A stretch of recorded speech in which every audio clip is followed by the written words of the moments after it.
네, 안녕하세요. 반갑습니다. 자, 한국전력하고 오늘 두산에너빌리티, 그리고 한전기술, 이런 식으로 세 종목을 원전, 그리고 전력시장, 여기에 좀 집중을 해서 우리 전력시장에 대한 호재들 분석해서 제가 알고 있는 내용들 심층적으로 말씀을 드리려고 합니다. 사실 이 내용들은 내일 제가 촬영을 할 때 말씀을 드리려 했었는데 지금 시간이 좀 늦었어요. 10시 46분입니다. 근데 우리 이 한전기술이라는 종목이 내일 좀 더 슈팅하는 모습들이 좀 나아질 수 있을 것 같아서 제가 미리 말씀을 드리고자 늦은 시간이나마 좀 업로드를 드리는 게 나을 것 같아서 촬영을 하게 됐어요. 한전기술 같은 경우에 제가 7월 29일이죠. 불과 얼마 전에 접근을 했다가 갑자기 장이 국내 증시가 폭락하는 모습들을 보여주면서 이 리스크 가격들, 이탈을 하는, 터치하는 모습들을 보여줬습니다. 이후에 빠르게 반등하는 모습들을 보여줬다고 하더라도 리스크 가격에 터치를 한 거는 터치를 한 거기 때문에 저는 이제 이렇게 하락하는 종목들이 있으면은 타점은 조금 아쉬웠겠지만 다음에 또 이렇게 지난 한중 NC에서도 마이너스 10% 다시 재접근을 해가지고 55%를 가지고 오면서 이걸 좀 이용하시는 분들 같은 경우에는 계속 꾸준히 이게 해당 포트폴리오는 다 공개가 되어 있어요. 항상 오픈되어 있기 때문에 우리 영상 하단에 댓글 클릭하시면 링크가 나와 있죠.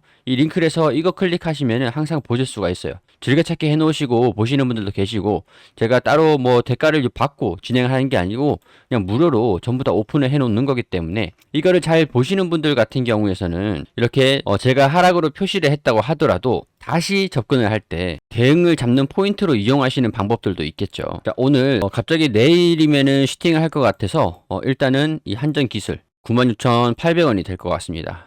96,800원으로 예전보다 조금 높아진 가격이긴 해요. 리스크 가격은 84,000원으로 잡을 겁니다. 이전부터 가격이 좀 높아졌지만 슈팅하고 있는 상황이라서 어쩔 수 없이 리스크 가격은 1,000원 정도로 좀 낮추면서 접근을 해보도록 하겠습니다. 제가 한전기술을 추가를 한 이유들에 대해서 좀 말씀을 드려야 될 것 같은데 그걸 아시기 위해서는 먼저 한국전력을 먼저 아셔야 됩니다. 자, 한국전력의 지금 주가가 상승세를 보여주고 있는 이유들, 지금 전반적인 에너지 시장이 확대가 되고 있다라는 건데 아마 많은 주식시장에 경제에 관심 있으신 분들 같은 경우에 AI 데이터 센터 그리고 여러 가지 키워드, 미국의 전력 인프라 이게 노후화되어 있는, 그리고 탈원전의 친환경 원전으로, 탈원전에서 친원전으로. 자, 그럼 이런 상황에서 우리나라 국내에서는 전력 가격이 인상될 전망으로 되어 있는데 이 가격이 지역별로 차등으로 적용되는 그런 흐름들이 있기 때문에 이런 측면에서 큰 키워드를 잡아드릴 수 있을 것 같습니다. 자, 먼저 기사를 간단하게 좀 살펴볼 건데 원전을 포함해서 전략산업에 2천억 불 대미 투자 펀드를 조성한다. 이번에 관세 협상에서 원자력 산업을 전략 산업으로 포함을 해서 2천억 달러 규모의 대미 투자 펀드 조성을 해가지고 미국에 좀 적극적으로 추진 중인 SMR이라든가 차세대 원전이라든가 원전 사업을 강화시키는 것들로 이게 저는 미국 시장으로 진출할 수 있는 첫 투자 발판이 되지 않을까. 미국 시장 진출로 인한 첫 발판, 그렇게 보고 있는 것들이거든요. 근데 이게 우리나라에서 미국에서 강요해서 그러는 게 아니라 국내 원전 산업에 대해서 미온적인 모습을 보여줬었던 대내외 협상 과정에서 이 원전을 협상 카드로 활용한 것에 이제 세계적으로 증가하는 원전 수요를 인정을 하고 이 추세를 따라가기 시작했다라는 것들이죠. 특히나 미국의 트럼프 대통령이 현재 운영되고 있는 94기에 더해가지고 2050년도까지 원전을 400기를 건설하겠다. 이게 인工지능의 발전으로 인해서 전력량이 막대한 양이 필요하게 되면서 이 데이터 센터를 운영하기 위한 태양광, 풍력, 그리고 여기에 원전까지 전력 수요에 대응하기 위한 그런 전략에 우리나라도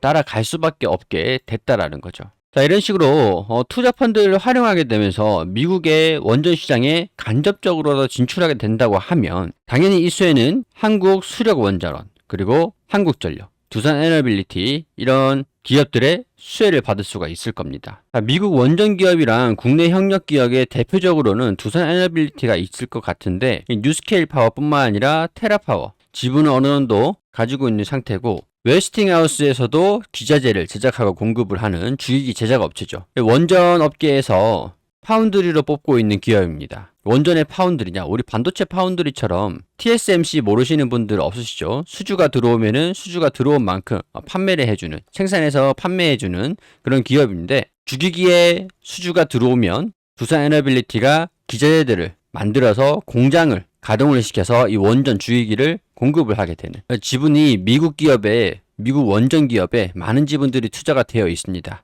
그렇기 때문에 이 미국에 진출한다. 그럼 첫 번째는 두산에너빌리티가 수주를 받으면서 실적 개선세를 좀 이어갈 수 있는 그런 상태이기 때문에 당연히 수혜가 거론이 되는 상태고, 그리고 삼성물산은 SMR 산업, 엑스에너지라든가 홀텍, 테라파워, 많은 기업들이 있지만 특히 이 중심에 있는 거는 당연히 웨스팅하우스가 될 것 같아요. 이 웨스팅하우스는 2050년대 세계 최초로 상업용 원전을 건설한 기업이기 때문에 이 원천 기술을 가지고 있습니다. 그렇기 때문에 이 원천 기술을 우리나라가 한국형 원자로를 만들 때 참고했기 때문에 웨스팅하우스가 원천 기술을 뺏어갔다, 도용을 했다, 이런 내용으로 한국전력이랑 같이 소송을 진행을 하기도 했었습니다. 근데 이제 이 웨스팅하우스와 한국전력이 소송이 마무리가 되면서 미국이랑 한국의 원전 동맹을 맺게 됐는데, 여기에서 이제 웨스팅하우스가 한국전력이랑 합의를 보게 된 거죠. 전 세계적으로 원전을 수출하는 시장을 보자면 이렇게 중국, 프랑스, 러시아, 미국, 한국. 중국과 러시아는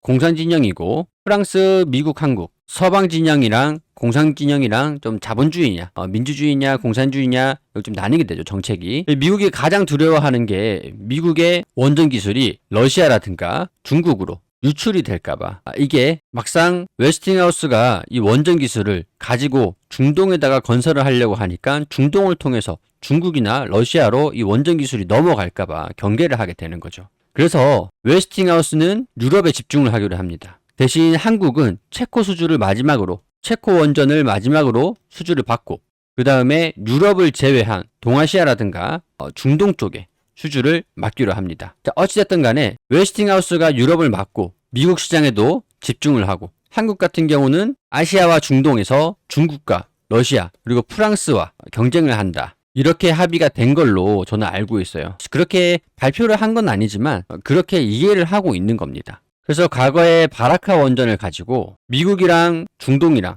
관계를 좀 개선시킬 필요가 있었는데, 그거를 바라카 수주를 한국에 내주게 되면서 웨스팅하우스의 주기기를 하청을 주게 되면서 미국을 통해서 바라카의 원전을 최초로 수출을 하게 됐었던 그런 경력으로, 그 다음으로는 이제 체코, 핀란드, 폴란드, 그리고 베트남까지 원전 사업을 수주를 하기 위해서 최근에 워크숍을 개최를 했습니다. 자, 미국 100조 사업에 이어서 베트남까지, 그리고 나사의 달 원전 추진 소식에 원전주들의 강세로 이어지게 됐었다, 이렇게 정리를 할 수가 있을 것 같아요. 자, 미국에 진출을 한다고 하더라도 이 주축은 팀 코리아입니다. 해외에 베트남 수주를 받는다고 하더라도 베트남, 체코, 폴란드 등등 수주를 받는다고 하더라도 이거는 국가 전략 산업이기 때문에 주축은 팀 코리아일 수밖에 없어요. 그러면은 이 기업의 중심은 한국전력이 있을 수밖에 없고, 그 다음에는 두산에너빌리티가 있겠죠. 한국전력은 혼자서 이 팀 코리아 주축을 담당하는 게 아니라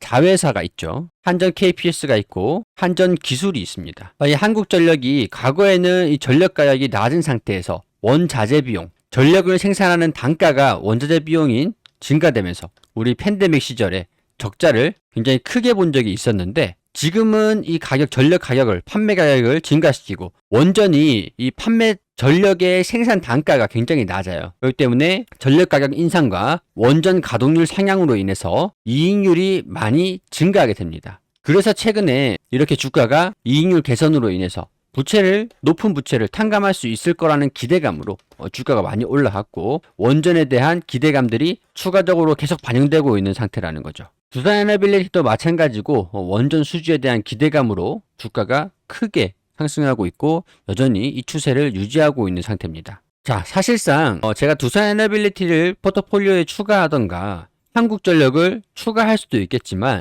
상식적으로 지금 추가하기에는 너무 주가가 상승세가 컸기 때문에 상대적으로 상승폭이 적었던 한전기술에 집중을 하면서 추가를 했었던 건데, 이런 복잡한 상황에서 갑자기 이런 기사가 나옵니다. 아까 대미 투자 펀드를 검토한다 라고 했었죠. 여기에서 웨스팅하우스를 인수하는 걸로 검토를 하느냐. 두산이 직접 미국 공장을 건설을 해서 주기기를 생산하고 미국에 납품하는 거는 현실성이 좀 낮기 때문에 웨스팅하우스를 인수를 해서 이 대미 투자 펀드로 인수를 해서 웨스팅하우스의 미국 생산 거점으로 활용하는 방안들이 거론되고 있다. 그동안 이 지적재산권이 계속 걸림돌이 됐었는데 과거에 이 웨스팅하우스를 인수할 수 있었을 기회가 있기도 했어요. 그때 두산이 인수하려고 했었는데 도시바의 매각이 최종적으로 됐었고 당시의 가격은 54억 달러, 6조 원에 인수를 했었습니다. 이 손실 7조 원을 떠안으면서 6조 원을 추가로 지불을 하고 인수를 했었던 거거든요. 그러고 나서 도시바가 몰락하게 되면서 캐나다 사모펀드인 브루필드가 또 6조 원으로 인수를 했습니다. 지금은 이 6조 원보다 좀 더 높은 몸값을 지불해야 될 것으로 전망을 하고 있는 상태인데 이 2천억 달러라는 이 금액은 한국 돈으로 환산을 하면 277조 수준입니다. 자, 그렇게 되면은 웨스팅하우스의 캐나다 사모펀드, 이 브루필드의 지분 6조 원, 20조 원에서 30조 원이 되더라도 충분히 인수를 할 만한 금액이라는 거죠. 자, 그럼 다시 돌아와서 아까 전에 제가 계속 주구장창 말씀을 드렸던 이 거대한 축에서 우리나라가 미국에 진출을 하면서 중동, 아시아, 유럽의 모든 원전 패권을 줄 수 있는